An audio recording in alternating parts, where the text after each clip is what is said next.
Over the past 18 years, the MCU films have grossed more than $32 billion worldwide. And before Avengers Doomsday hits theaters, I'm challenging myself to watch all of it, all 487 hours in MCU timeline order. That's 106 projects across the MCU and legacy X-Men and Spider-Man universes, now that they've all been pulled into the multiverse. And I'll review every movie, every series, every short and special and one-shot, and rank them all by their category, and we're gonna find out what's my favorite and what's my least favorite. And most importantly, if I can actually finish everything before December 18th. I'm gonna be honest, I may have bitten off a little bit more than I could chew. But today we are reviewing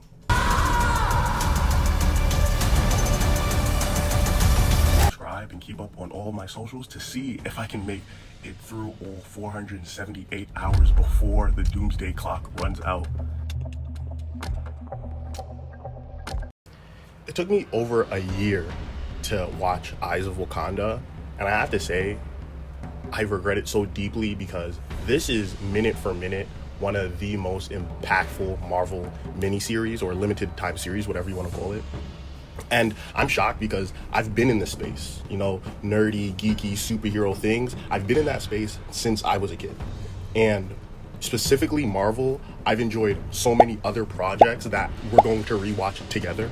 And one of the main reasons I even wanted to do this whole marathon was because, one, yes, I'm very excited for Avengers Doomsday, but number two, I want to rewatch some of the things that maybe I've watched 10 plus years ago and kind of forgotten and get a refresher on. But also there's just projects that I just haven't got to watching. And Eyes of Wakanda, sadly, was just one of those projects I just never got to watch. And Eyes of Wakanda, from my memory, just wasn't met with a lot of fanfare. I don't remember it getting a lot of promotion. I don't remember a lot of people talking about it. I don't remember a lot of people mentioning Eyes of Wakanda. But because I'm watching everything in MCU timeline order, this is our first stop, and I'm happy to say that I really, really liked Eyes of Wakanda. Where it fits into the MCU timeline order is, of course, it's our first stop. It's our first series or movie. It's before anything. It establishes the historical context for which Wakanda exists. So that's before we even are introduced to it in Captain America Winter Soldier, and which, it's built upon in the first ever Black Panther movie with Killmonger, and the rest of the movies down the line. Wakanda is an advanced African civilization powered by vibranium. The vibranium will be important to a certain boy in red, white, and blue who loves to throw a shield and who will appear in our next entry. One of the major characteristics of Wakanda civilization is that they're extremely isolated from the world. They don't want to share this technology with anybody else. They don't want outsiders to discover the truth about their technology, their power, their knowledge, and most importantly, their vibranium. Something that really, really stood out to me when watching Eyes of Wakanda is the art style. I mean, the art style really reminded me of the game Shifu, because both of these pieces of media feel like living paintings. Like every single frame feels like a work of art.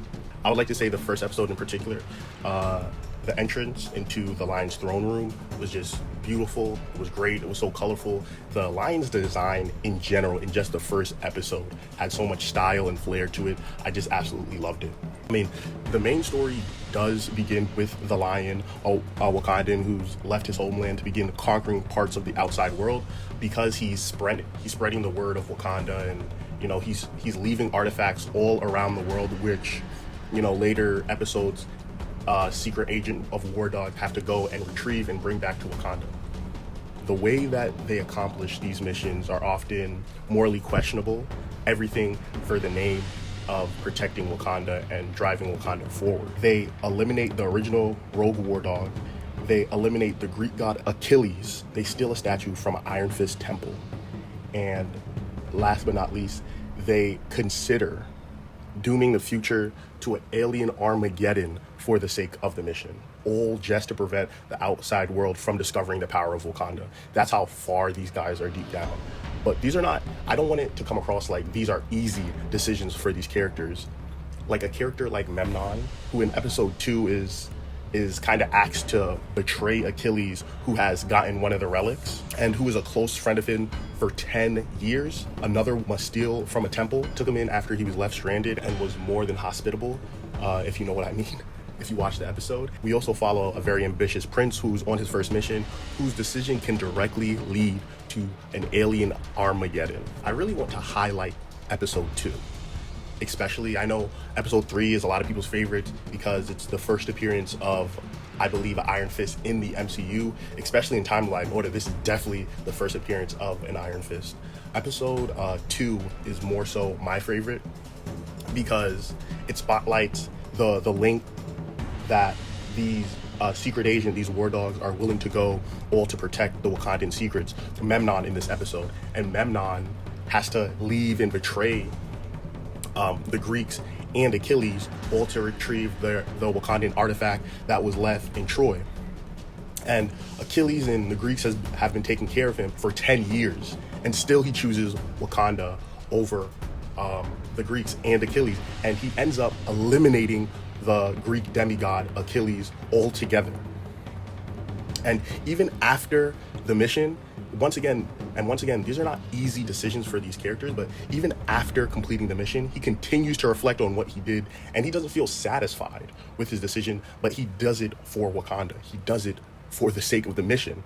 And that theme kind of sets the tone for the rest of the series. These war dogs are willing to do whatever it takes to protect Wakanda, even when completing the mission means betraying someone they truly care about. This helps explain the mindset of T'Challa and Killmonger and Wakanda as a whole when we first meet them in the MCU. It also demonstrates how difficult and how much of an uphill battle was opening up Wakanda to the world, and impactful the decision truly was to open up Wakanda, save the whole planet. Time for scores.